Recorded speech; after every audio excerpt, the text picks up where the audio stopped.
Hello, this is Kyle Stallones. It's March 16, 2023. We're here at the Tomball Museum in our oil camp house. And this is part of the museum's oral history project, recording the recollections of Tomball residents that have shaped and formed the history of this great town in northwest Harris County. You can view this video and others like it on our YouTube channel at Tomball Museum. Thank you for joining us, Joe. This is Joe Knobloch. Can you give us your full name? Full name was Joseph W. Knobloch. And where do you live now, Joe? I live in the Woodlands. And where were you born? I was born in Pasadena, Texas, What year? 1946, a long time ago. Remember the hospital where you were born? Pasadena General, which is no longer there. Yeah. And are you married? Yes, What's your wife's name? Judy, Judy. Do you have some kids? I had two children from a previous marriage, Jonathan, and Jennifer. And how old are they roughly? John is 52, born on October the 12th, 1970, and Jennifer is 48, born on August the 28th, 1974. And who were your parents? Otto and Mary Knobloch, who my dad went by Knobby here in Tomball. Great. When did y'all move to Tomball area roughly? 1949, Dad moved from Ellington Air Force Base, where he was employed as a barber on the base there. And he said his buddies from Tomball Oil and Refining at that time talked him into coming to Tomball and being a barber there. Mm-hmm. How did he get set up being a barber here in town? Well, he worked originally by the railroad track for, and I can't think of his name, and then he moved further west and opened up his own barbershop, and they called it Knobby's Barbershop. And I think that was probably in the year approximately 1952, 53. Mm-hmm. Is that where Joe still is today? Joe moved a little bit further west, Okay. but Dad's barbershop was right next to Jimmy Coates, Tomball Jewelry, and Roger Brown that owned the Winona Theater owned that little section there and leased to Dad and Jimmy Coates, but they were right side by side. Mm-hmm. So what was your mom's name? Mary Knobloch, her maiden name was Mary Threet. And so your dad was a Knobloch. Where was the Knobloch family from? Do you know the history? Kingsbury, Texas, which is right outside of Seguin, about 13, maybe 13 miles and stuff. Dad was born up there, but came down this way because he said he was tired of farming in rocks, and he wanted to be around some green area. And all the other Knoblochs stayed up that way and migrated to Austin and those areas. Was he in the services? No, he was in the Merchant Marine, Kyle, sure was. How did he get into that? Joined, I guess, and instead of the World War II, he served in the Merchant Marines, and because he talked a lot of visitation in the United States, going different places. And he was a cook on the Merchant Marine boat. All I know is he had tattoos, which he always told us not to get. Yeah? I remember tattoos on his forearms. Yes. You remember what they were?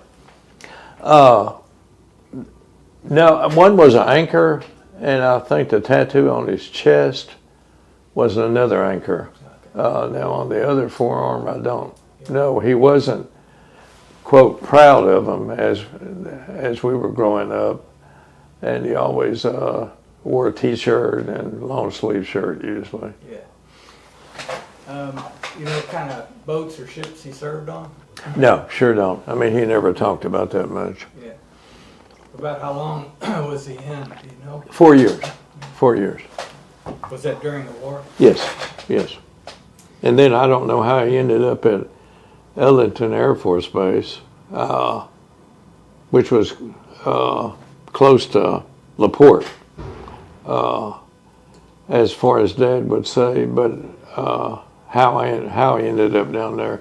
Mother actually worked for a Dr. Cutchall, which was down in that area, but I have no idea of how Mom and Dad ended up in LaPorte or down that way. Do you know how you got started being a barber? Yes, I sure do. He was the 13th child of 13, and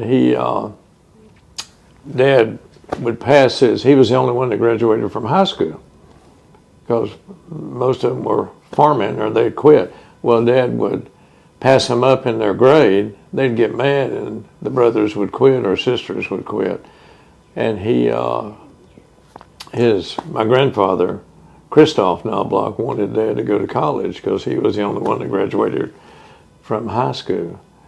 And he said, Papa, I've decided where I'm going to college. And Dad,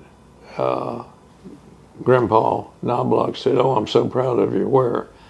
And he said, I'm going to San Antonio Barber College. And he said, Barber? He said, I'll never give you a penny. And he never did. Dad had to work his way through the barber school there in San Antonio. Then he worked in Austin for a while and then came to maybe that's how he got into Ellington Air Force Base, I'm not sure. Yeah. There's a lot of military around Austin and San Antonio back then. Yes, yes.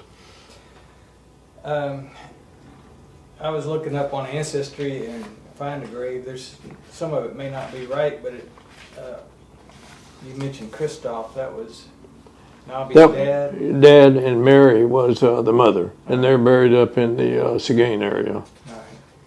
And you know where the Knobloch family came from in Germany? No, Dad, it was part of Austria at that time, and his father came over. My grandmother, Mary, was already over here in Seguin area. But Dad, for some reason, they pronounced the Mary or Maria. And my Dad's dad, Christoph, in the 1880s, I think, came over, and he was supposed to land in Galveston. He couldn't speak English, only German. But he ended up up on the East Coast, and he said he had to walk behind a wagon train that was going down to Texas, all those miles. I couldn't believe it. Goodness gracious! It'd be a long But walk. he had already, I guess, pledged himself to my grandmother. I never got to know him. My grandmother had died at the age of 60. Like Dad said, from all those children, had heart problems. Who wouldn't after 13 children? And my grandfather died the year I was born, 1946. And her maiden name was Mater? Mater, yes, Mater. Her family was in, I remember Dad telling stories, her family was in some type of like a Miss Baird's bakery in Germany at that time. And then when World War II was, they were trying to get out, and his dad said they never heard from the family again. Hitler had got them all and confiscated the money and everything. Hitler was pretty good at doing that. You know how they ended up around Seguin area? It's a real German settlement, and I'm sure that my grandmother being there convinced my dad, but it's still pretty much German heritage there. And that's funny how people migrate to certain areas. The only time we would see that part of the family is when we would have family reunions. Naturally, Dad was always working at the barber shop and always said he couldn't take off. And Mother would take us, she was from Kearns, Texas, which was outside of Corsicana. So we got to know Mom's side of the family, and that's generally more the way it is. Mm-hmm. And her maiden name was what? Three. Threet. Is that German as well, or do you know where that's More English, I think, but some German to it, but more English. Yeah. In fact, I did a DNA, and I always thought I was German, but it's only like 17% German. I'm more of the Eastern or the English side. They said, and then my grandmother was her mother was from more Tennessee and Kentucky, and they migrated to Texas when I think they were given 160 acres to each family. So, where was her Threet family? What part of Texas? Waxahachie, Texas, yes. Up near... Waco, up near Waco in that area. Okay. Once Knobby and your mom got down here, did you have siblings with you? I did. I had an older brother who died in 2017. What was his name? Don. He was born in 1941. In fact, he went to University of... well, as Dad would always say, he went to Texas and they invited him not to come back after that first year. And he went to Sam Houston and got his history degree. Well, he married Dr. Witherspoon's daughter, who was a law professor up there in Austin. So Don was always basically the smarter one and liked to read. He got into law school, got his law degree, as you did, I assume, at the University of Texas. Yeah. And then they came down to the Rosenberg area. Then I was born in 1946, and my sister Susie was born in 1952. What grades did you go here in Tomball schools? Kindergarten through the 12th grade. All of them. All the way, right. And we remember always... What school buildings you attended? Yes, I do. In fact, the Cherry Street was the elementary school. That was probably gone by the time you came through school. Well, I had 7th and 8th at Cherry Street. Okay, Yeah. okay. My first grade teacher, or kindergarten, I forgot, first grade teacher was Mrs. Williams, Cleve Williams's mother. I don't know if you remember her. I remember Billy Sue and Zola May. Do you remember? Okay, Zola May. Okay. Zola May. And of course they weren't kin, but I can remember Ms. Cox was one of our teachers. That was the banker's daughter. Guarantee Bond State Bank was the only bank we had here for years on the corner there. And she was a teacher. And then Mr. Oldham, Earl Oldham, who lived right over here. And he became superintendent then eventually, which I'm sure you remember him too. Yeah. Any other memorable teachers? Yes, in high school. Maurice Jones, I don't know if you had him, but he was our math teacher. Excellent teacher. I mean, when we got to college math was easy compared to him. And Miss Jones was our English teacher, and they were probably the ones that had probably the most. Miss Dowdy was our typing teacher, which you probably had. I didn't have her for typing. I remember her, though. Her there, okay. And I remember, I don't know if, Kyle, you were in school when Mr. Crenshaw was the superintendent. I think early on, but I think I remember him. And I remember he had a son or grandson in my same grade back then. Okay. And then Sandra, in fact, his daughter, may have been closer to your sisters. And then Mr. Knox was our principal at Tomball School. But remember, you probably weren't born when, well, no, you weren't when the Tomball High School burned down. No, but I heard about it. Right. 1961. And I was maybe I graduated in 64.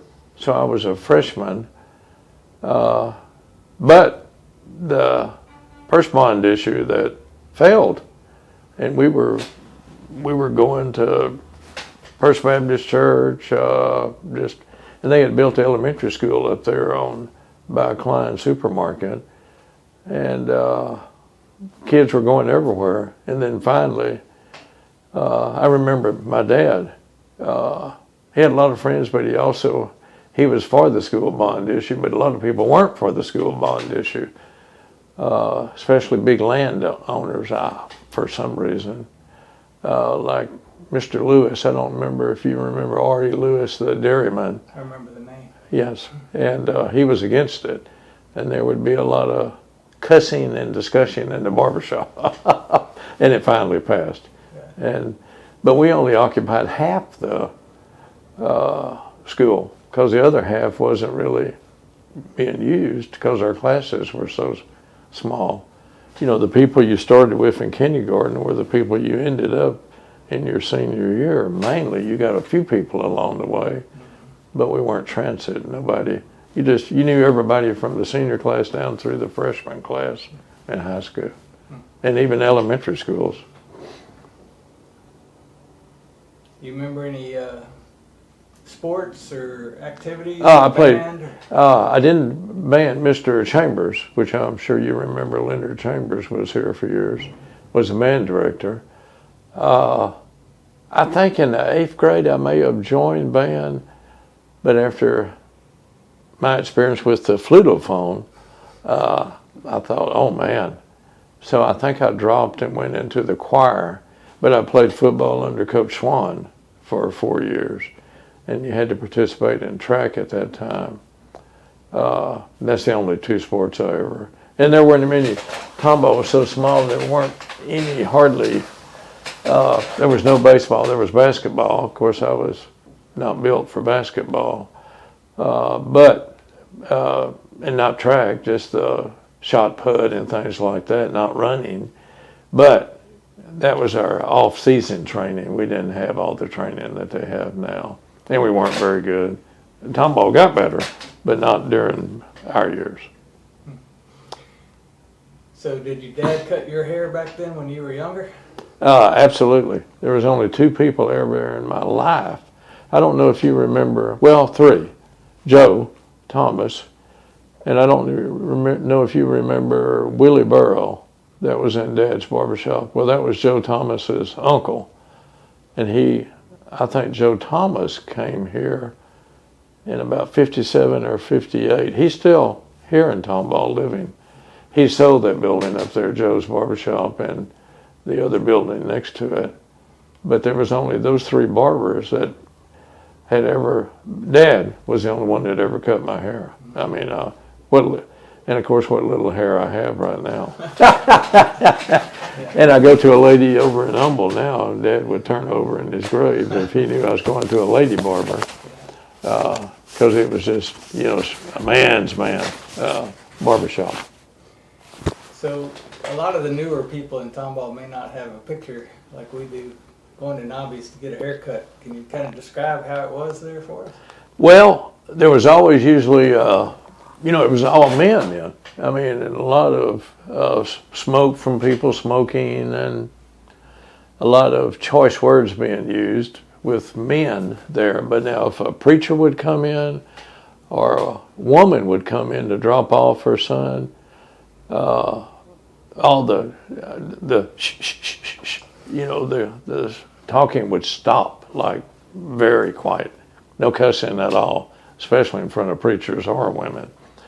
And it was a 3-chair barbershop, which was pretty good for Tomball. And always a checker game, usually going at the end of the last chair down there.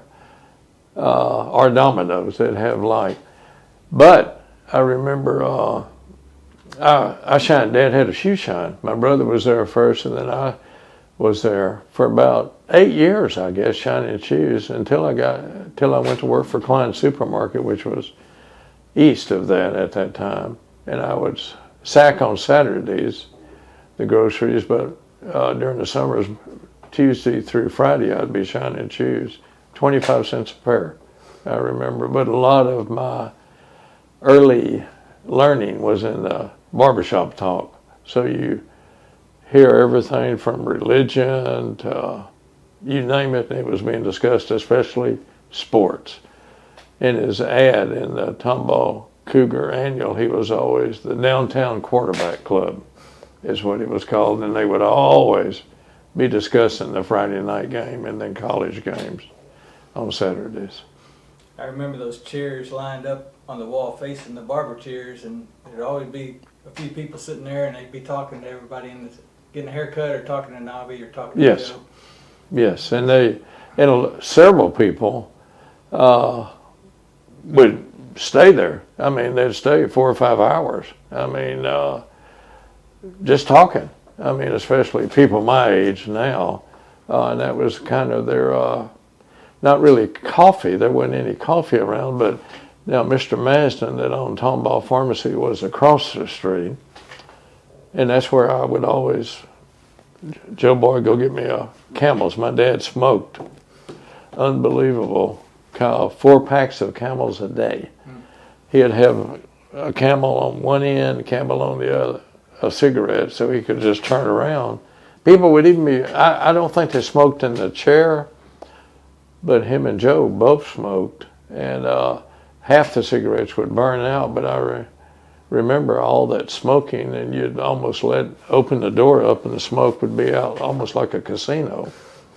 Yeah, it was quite an experience. I'm surprised I don't have lung cancer, knock on wood, from secondary smoke. I've never smoked in my life. Dad did a good job on all 3 of us because we never smoked. We never picked up the habit. Yeah, I remember that in between some of the chairs, they had those tall places you put your cigarette out in. Yes, Yeah. yes, I can't remember the name. I forgot about that. Yeah. And I think they even had, on the barber chairs, they had, because I'd have to empty them when I was cleaning up. Yeah, I remember that they had a little top this yeah, I forgot that till you said that. So it had a lot of philosophy going on in those. Good and bad, yes, yes. But, you learned a lot from people, and that's where I got to know so many people in Tomball. I mean, you know them in school, but you knew their fathers and their grandfathers, and it was a good experience growing up in Tomball, as you can probably still say. Y'all ever try to figure out how many haircuts Knobby cut? No, and everything was Kyle Cash. Dad had a little cigar. Both him and Joe Thomas had a drawer there that they would pull out.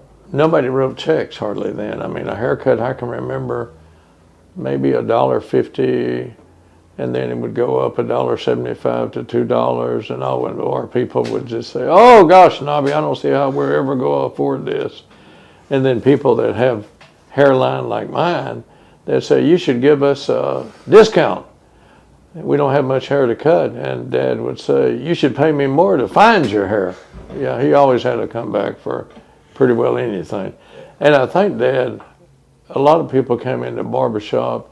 He my grandson, and his grandson, my son, 52, on Mondays would run around a lot with Dad, and he kind of has that drawl like my dad, mixture of German accent and English, and Dad was a slow talker like that. I mean, completely different from us, the children.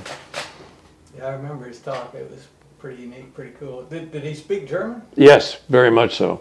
And some of the customers that come in spoke German. Dad never taught us because Mother wasn't German.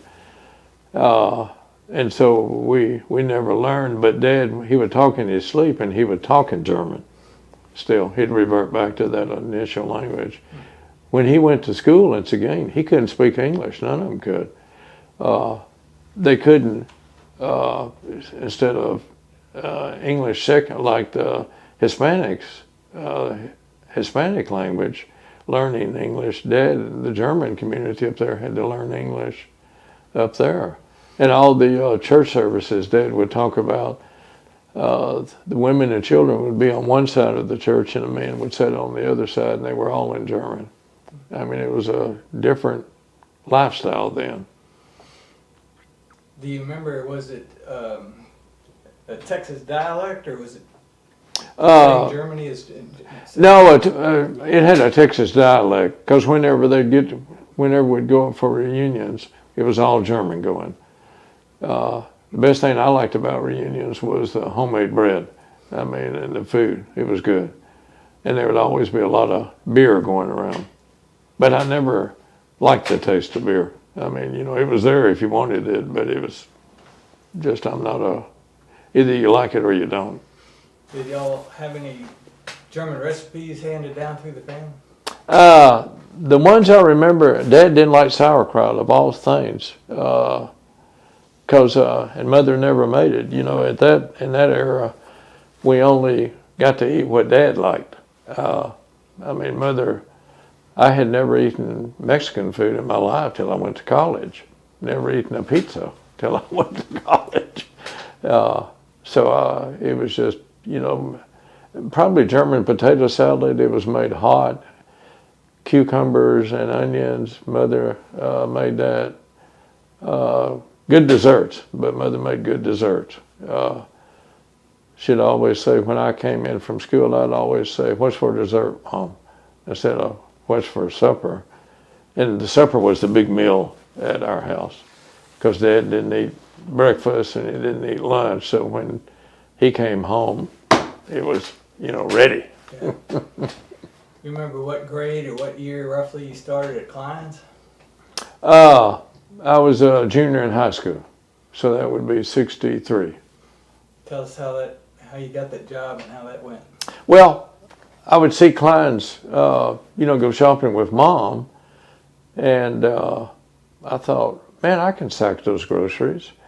And Milo Klein, I don't know if you remember Milo, he was in my class. He was the last of the, you know, there were like 2 generations of Kleins there too. The Howard, I think, and Teddy were the oldest, and maybe one of the Kleins.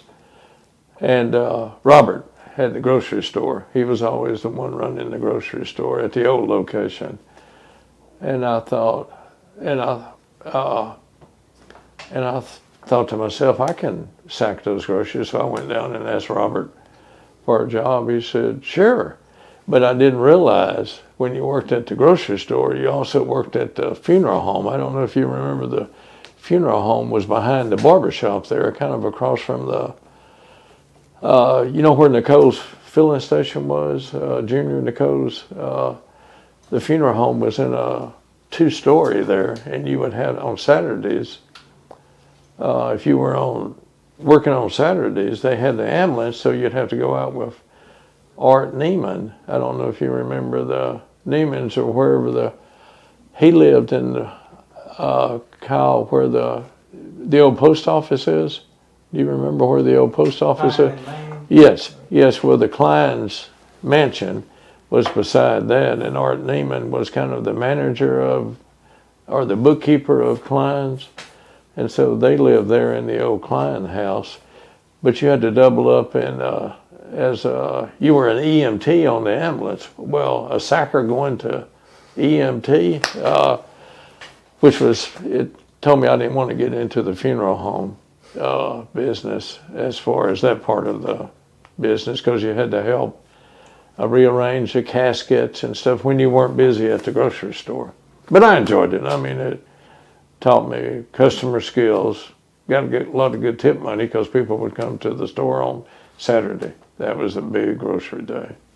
So when you started, were you at the Klein's location across from Knobby's? Yes. Did you also work at the new supermarket when you moved down? Well, I went to work at Gloria's Pharmacy after I got out of pharmacy school. I graduated in '70. I went to work at Gloria's in '71. And then I had tried to go into a partnership with Mr. Gloria, and that didn't come about. And so Robert approached me because they were already down at the new location down at maybe it was 1010 West Main, or I can't remember, because I think the funeral home was 1300 West Main. And he's offered a partnership, which never came about, but I moved to the 1 block away from Gloria's West. For 18 years I worked in the pharmacy. Started that pharmacy in '82. At Klein's? And then worked there until 93.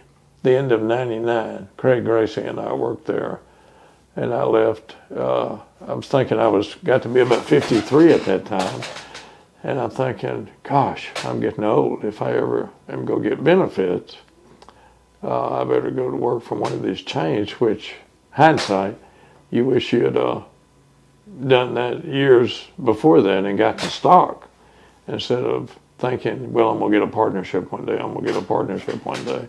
And then, of course, Klein Supermarket closed down. I had gone to work for Walmart's at that time. Mm-hmm. Where'd you go to college? University of Houston.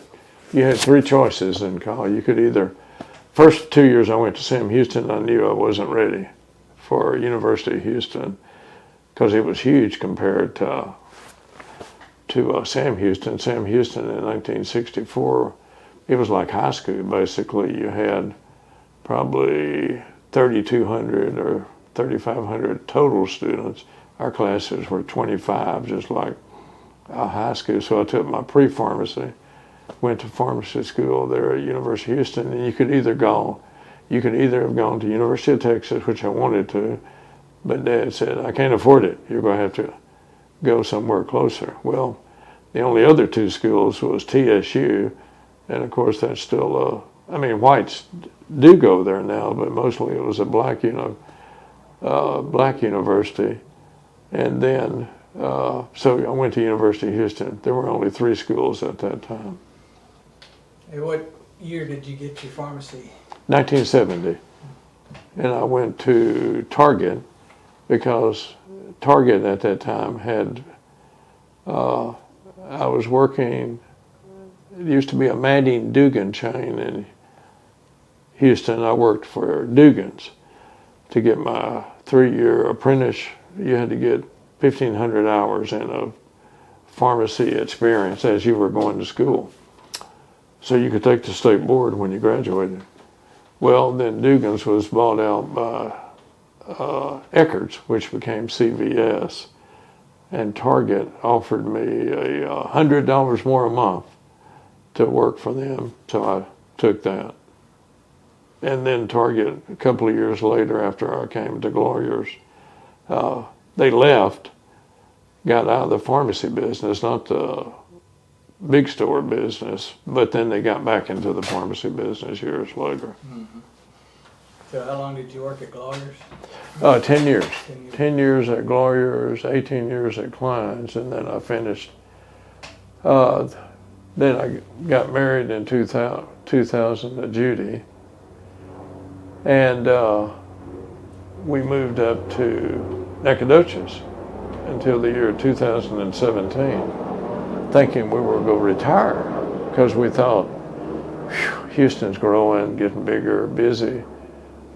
She's 7 years younger, and so we thought we'd get it easier. They needed pharmacists more up there than they did in the Houston metro area. Mm-hmm. And so then as we got older, we said if we're ever going to move back, we got to move back to this area.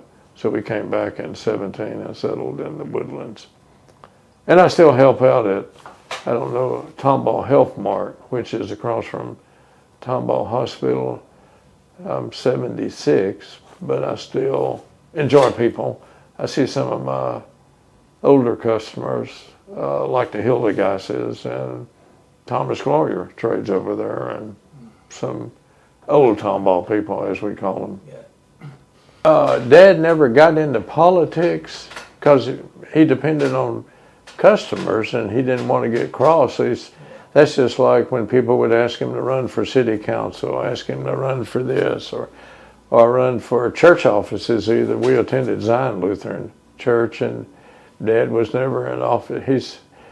His motto was, there's nothing wrong with making friends of your customers, but don't expect your friends to become your customers, because it just didn't mix. Mm-hmm. And he was always kind of middle of the road politician. But, of course, Texas at that time was way yellow, the yellow dog Democrat, and him and Mother never discussed politics, and because they would always probably cancel out each other's vote until they voted. And I always thought it was funny that they talked about it after that. Mm. But probably if I had to guess, Mother was especially a Democrat. Because when John Connally changed to the Republican Party, oh gosh, she never forgave him. Just said that, traitor, you know. I remember reading about that. So you were telling us roughly where you grew up. What house did y'all live in? We lived on Hardin Store Road, and there were only probably you don't remember these people. Remember you used to cross that railroad track, Kyle, and then you'd go down to the lower track, and that higher railroad track was real high. Yeah. And all the Hughes lived all before that. But we were the house on the left where Renwick Forest was developed behind us. I used to hunt all that. It wasn't ours. Dad said he could have bought it. They offered it $50 an acre for 200 acres. $50 an acre. Well, Dad said he didn't have the $50 an acre in the 50s. He wishes he had. And the McIntyres lived across the street. And none of that's there anymore. But the original house I grew up, which probably, is this about 1,400 square feet or 1,200 square feet? Or probably 1,200. There were 5 of us. 1 bathroom, 2, my brother, my sister, and Mom and Dad. And we grew up in a house. Every house was like a block.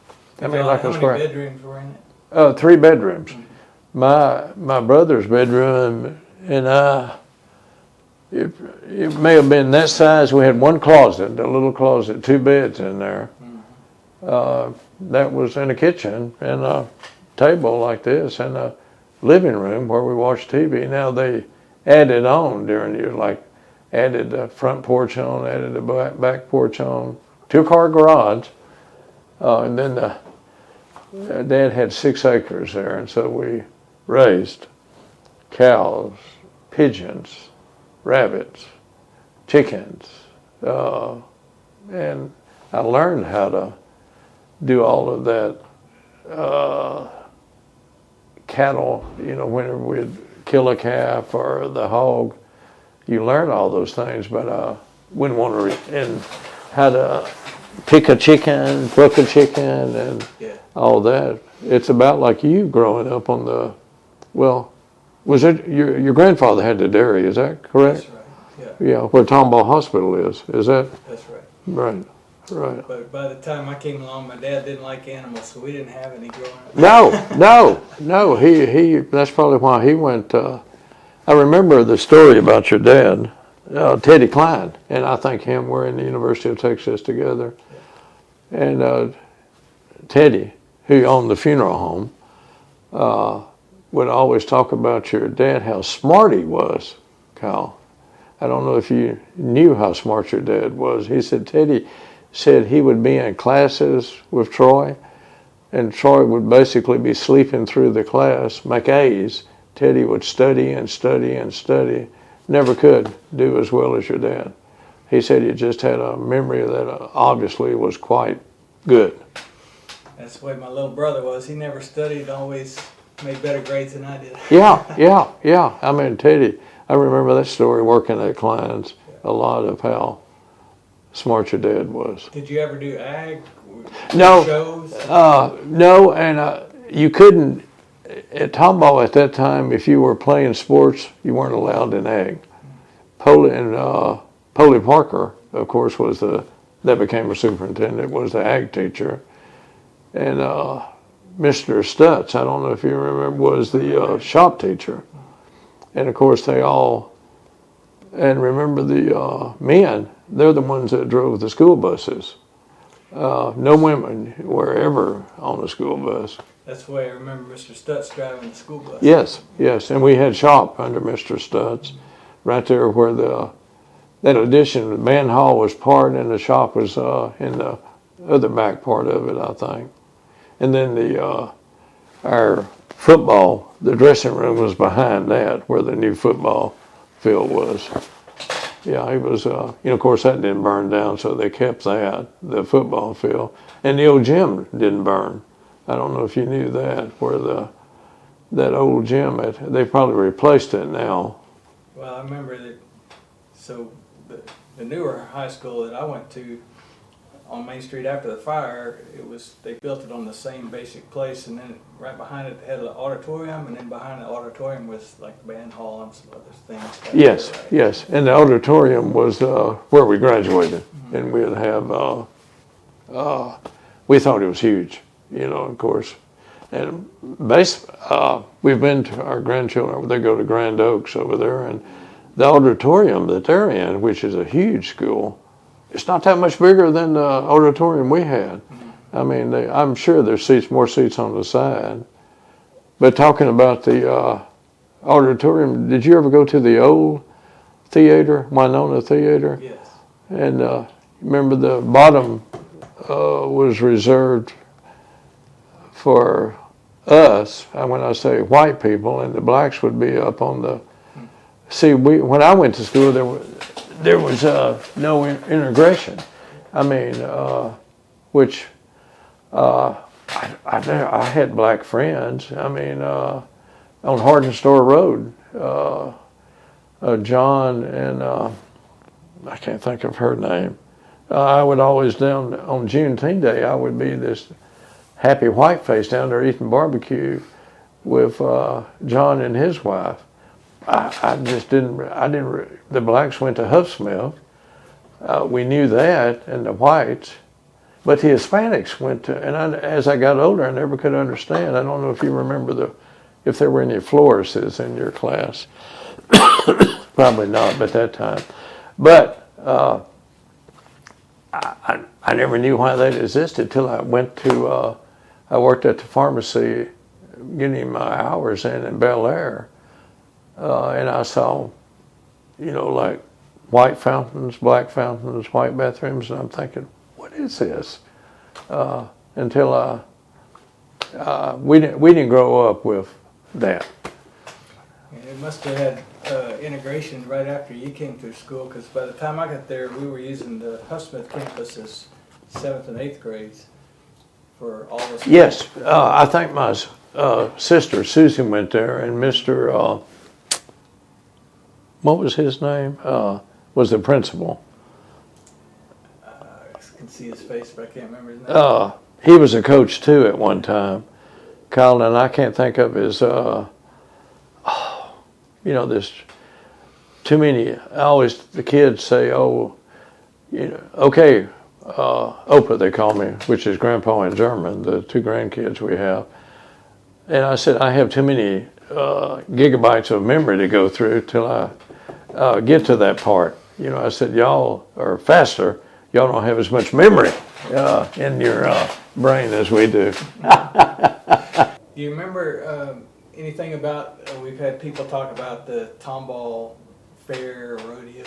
Yes, I remember the fairgrounds. And going down Cherry Street, on the right-hand side there, past, I can't remember. And I remember the carnivals and the fairs and the stuff being right there.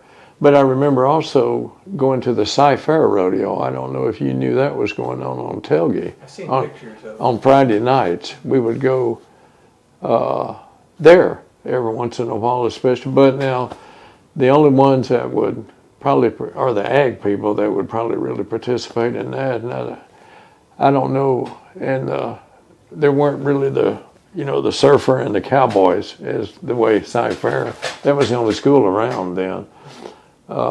But mostly the ag people were there. And I just read in the Houston Chronicle the other day where the man has bought some land off of 99. Let's go reconstruct the old tin hall. I don't know if you remember that name. Yeah, I do. I remember the building out there, but it's going to be fun to have it open again. Yes. Sounds like you're going to rebuild it there. He said bought 165 acres, no telling what he paid for that. And I saw where he kept some of the memorabilia from the old tin hall. Kyle, you probably remember on 240, it was 149 then when it was a 2-lane road, the log cabin. Hearing about the log cabin, it's down there where, like going north toward Tomball, past Tomball Ford, or on the right-hand side. there's like a dance hall set up there by a construction company. That was the old log cabin where I never went there. I don't think my dad went there or your dad went there, but it was quite a beer joint. And alley, of course, all the Tices, I know you remember, there's about like the Stallones, as many Tices around as Stallones. One question I had for you, Joe, is I remember back when I started getting my hair cut at Knobby, we started out with burr haircuts, and then towards the end in high school, I had hair and I would want them to trim it, him and Joe, but I probably wouldn't let them trim it very much because I had long hair back then. How did Knobby ever comment about the changes in boys' hair? Well, we got a burr every summer, of course. Then I got a flat top. As far as not so much, the young people like yourself were wearing hair long, and of course he would say, and then I started, after we moved back to Tomball and I got older, I started going to I don't know if you remember Nita, I can't think of her last name. She started frizzing my hair like a white afro. Dad, oh man, he just really lit into that. I mean, he just couldn't believe, that a son of his, like it would do something like that. But we laughed about it years later. Of course, I started looking kind of like Einstein, I guess, or the mad professor or so. If I had, and I remember your dad's hair was white, as far as like white. I mean, like, now I don't remember your mom ever dyeing her hair either. I mean, she's probably got white hair too. Not by now. Is your mom's name Earlene? Is that right? Yeah. It was always Miss Stallones, but I remember her first. We were taught in that era. But no, Dad didn't, because the older people, like your dad and people would start, they kept coming in. I'm sure there were some dry spells in there. Summertime, it was always slower, and he would say that because people wouldn't be getting their haircuts. They'd let their hair grow. But that long hair was really coming in your era. Yeah, and I liked it. I mean, of course now it's, they buzz it up to the top and just leave a little bit on top. I mean, it's crazy out there. Yeah. Another thing we wanted to get a sense of, maybe can help, is compare Tomball, like when you were growing up in elementary and junior high, to what it is today, size-wise and people-wise. Oh, gosh, night and day. I mean, you could walk down the street in Tomball. I mean, we didn't even have a lock on the front door. I mean, there was a lock, but it didn't work. Nobody locked their doors. I mean, Tomball, and growing up in elementary, you knew everybody. We all, at lunchtime in school, it was an open campus, and we all went to either your dad's uncle, Uncle Willie, or Bill, to get our lunch if we wanted to, or the Dairy Queen. That was not Dairy Queen, but Goalpost. The Goalposts were there,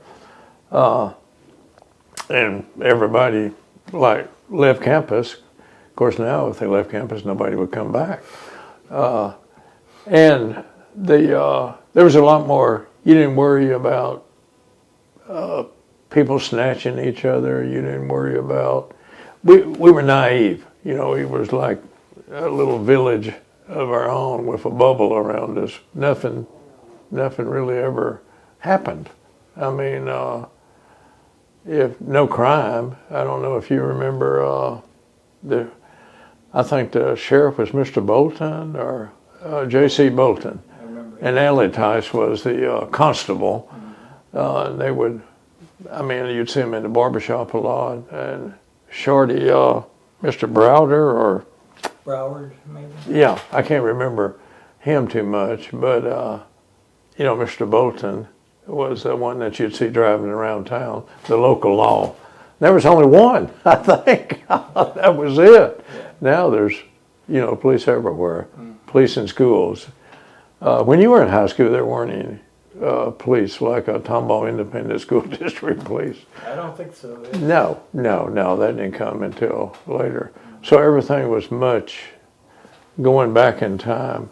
And when we moved to Nacogdoches in the year 2000, I remember thinking, this is Tomball back in the 70s, because it was, they kept it, it's, quote, the oldest town in Tomball, they say. Although St. Augustine says they're the oldest. But you go back in time, like the cobble streets and stuff, and they don't want the progress to come. Now they're finally, University of Texas bought that campus just a few months ago. Now they're part of the UT system. But life was much simpler. Kids stayed outside. You weren't, you didn't have all these games to play or anything like that. And we were talking about growing up around Decker's Prairie, just cruising around and meeting other neighbors, and I guess you could bike all over that area without worrying about it? Oh, come back at dark. Never worried about anything. Played with your neighbors, and even up in town, when I'd ride with Dad to the barber shop to shine shoes, I had a bike in the back. And of course, he'd be getting on to me all the time about missing shoe shines, but I'd be riding around town. Always in the summer, I'd go to everybody's church's vacation Bible school, because it was, I thought, fun. I went to all the churches. We were Lutheran, yes, but went to all the churches in town. So it was an enjoyable experience growing up in Tomball. You get snow cones at First Baptist and something else at the Methodist? Yes. Because all these people that were in your class, you knew them, and so you would see them. The Methodist at the old location across the tracks there. I don't even know if the church is there anymore. Riding, you'd ride all over town without any thinking, oh, is a car gonna hit me, or we used to, on Hardin Store Road in Decker Prairie, you would maybe Kyle see I'd be at the top of the railroad track, because we lived between those two railroad tracks, and race when a car would come over the high track, you'd race it down the hill to see if you could beat it to the other track. It would be maybe 5 to 7 cars a day, just not many at all. And now, unless I go to funerals like of the older people like myself, you don't know anybody here anymore. It's just you can probably go into a restaurant right now, like Goodson's Cafe. You remember where the old Goodson's was in Huffsmith? Sure. Yeah, and now, you probably don't see anybody Maybe several people, but not like it used to be, where you'd know everybody, stop, talk, and not anymore.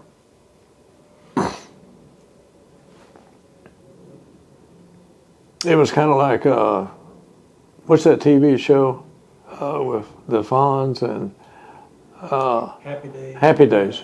Tomball was like Happy Days, basically.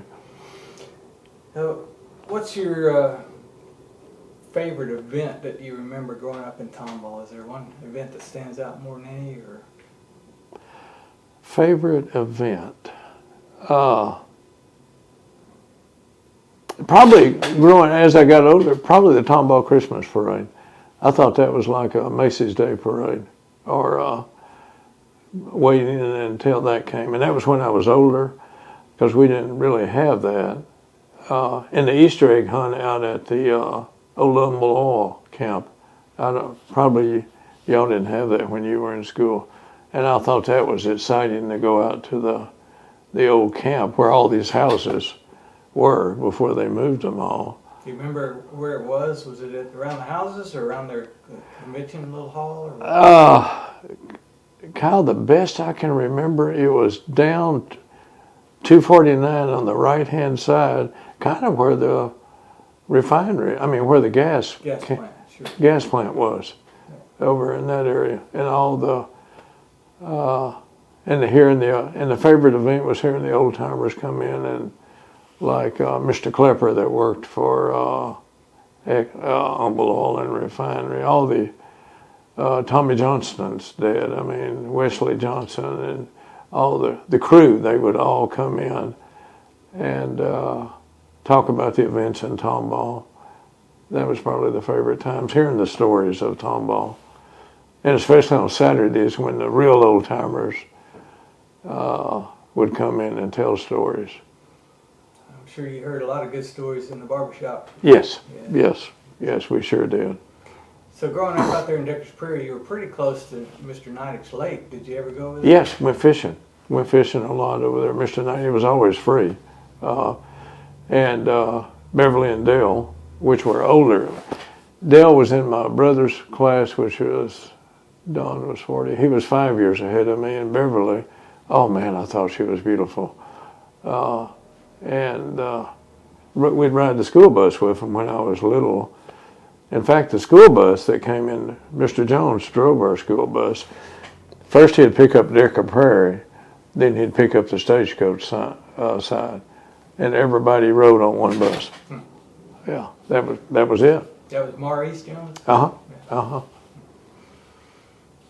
Any other memories about the Decker Prairie area? As far as the Neals were all down there on the road too. I don't know if you had Holtze's. I don't know if you remember the Holtze's. Yeah. There were, and that going up to Mr. Niddick's sawmill was Sawmill Road, I think. And I remember actually seeing in the back of the Renwick Forest that we lived in the front, I remember loggers coming in and going out during when school was out, watching them use mules to get logs to take up to Mr. Niddick's sawmill. Did you ever watch the sawmill working? Yes, I did. And Mr. Niddick, he had I don't know if you remember this, I think he had 2 fingers, if not 1 finger. And when I was little, he'd always stick that finger in his ear, and I would be thinking, and I would keep trying to do it, and a sawmill had cut off his finger, or 2 of his fingers. Yeah. He was a jack of all trades, could do a lot, couldn't he? He could. He really, Niddick's up there where next to Gloria's was first Mr. Coe's, A.R. Coe's.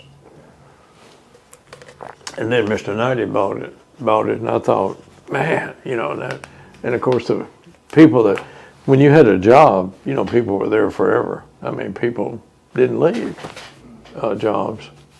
But the total experience of growing up in Tomball was wonderful. I mean, I didn't even, when I went to Sam Houston in '64, everybody wore blue jeans, boots, and stuff to school. Girls wore skirts. You couldn't wear pants except on Western Day. That was the only thing. When girls were allowed to wear blue jeans because they wore dresses. And I remember I had never seen wingtip shoes, I guess, till I got to college. And I thought, good Lord, what are those? Because we'd all worn these either cowboy boots or rough out boots. And no tennis. Only time you ever wore tennis shoes was if you were in PE. So I remember thinking, man, that's neat. Seeing dress shoes like that. Yeah. So tell me a little bit about the Zion church community and how that felt growing up. Remember, Zion Lutheran Church used to be in Huffsmith. That's where we went to the old church, where Johnny Bang's auto shop is. That was the Zion Lutheran Church. And then they built it on Hicks Street. And Milo Klein and I were the first acolytes in it. And I thought it was huge. And then if I go to funerals there, I'm thinking, good Lord, how small it was. And then we never went to the school. Pastor Walters was the pastor, had been there for years. And he would always try to talk Dad, I remember in the barbershop, of us going to the Lutheran school. And Dad said, no, my children are going to go to public schools so they can learn to get along with everybody. And there was always, not friction, but they would smile. And then he was saying, you should go to the Lutheran school. His name was Otto. Otto. Not many people called him Otto, didn't even know his name was Otto. They thought it was Knobby.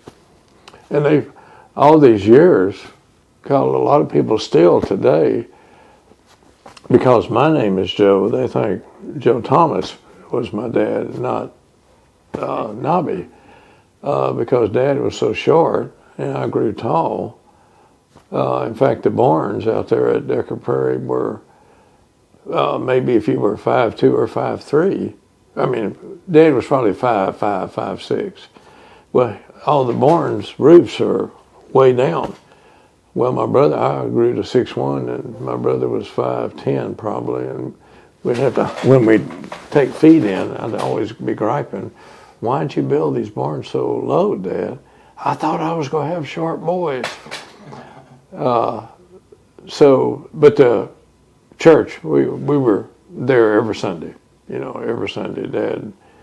I mean, no matter what time you got in on Saturday night, you went to church. So I came up as a believer, and in Jesus Christ, because there was no other choice. Do you remember the cars when you were in high school? That was a pretty big deal for our class. How about for yours? Well, I never got a car till I was a sophomore in college. Very few people had cars. In fact, that parking lot in where you went to high school at, there were kind of 4 grades there. See, we could drive at 14. You couldn't. Yeah. If we took driver's ed as a freshman, which the coach Swan and the other coach taught, I forgot his name, you could drive at 14. Well, and the speed limit was 70 then, but there weren't many cars on the road. Manual shift, everything was manual. So my brother, his senior year, got Don was a senior in he graduated in 59. Yeah, 59. He got a 57 Chevrolet. I'll never forget it, red and white. Man, it was pretty. I thought, man, when I get to be a senior, it's going to really be nice. Well, my senior year came and went. I asked Dad, I said, Dad, you bought Don a car. Well, I couldn't afford it. He said, I could afford it whenever your brother, and I thought, good gosh. So I basically always caught rides to Sam Houston with my friends that were going there until my sophomore year. I got a Chevette, like a Chevrolet Nova or something, whatever they called it. Not a 57 Chevrolet. I'd like to have one right now. And he went to University of Texas. I wanted to go there, and Dad said, no, after sending him, I can't afford it. So I ended up at, and of course now, you have to have a small fortune even to go to these state schools. Yeah, it's pretty expensive, pretty tough to get in now too. Right? Oh gosh, yeah. Yes. So no, not very few. Richard Jones, whose dad owned Jones Apothecary, had a car, and there were probably no, and it was still 14. Some juniors and seniors, but no freshmen no sophomores had cars at all. But we had the honor of Glenlock. Well, Glenlock Farms was owned by Douglas Marshall at that. If you remember before Compaq bought all that and Glenlock Farms developed, Douglas Marshall came to when we were him and Hugh. The 2 boys of Mr. Marshall came to Tomball, and in our freshman year or sophomore year, he would come to football practice in a limousine, not ride the bus without us out to the elementary school over here, where the football practice field was, and he would get delivered to school every day in a limousine by the chauffeur. That was funny to us. He didn't have a car, but he had a chauffeur. Did you ever go out there to Glenlock Farm? Yes, beautiful place. Yeah, beautiful place. Cool. describe it for us back then. What did you Well, a lot of horse barns. Tom, I can't remember the name, was the horse trainer, and somebody else was head of the cattle. Magnificent. I mean, and I think the stalls are still out there. I think people that have horses can still put their horses there.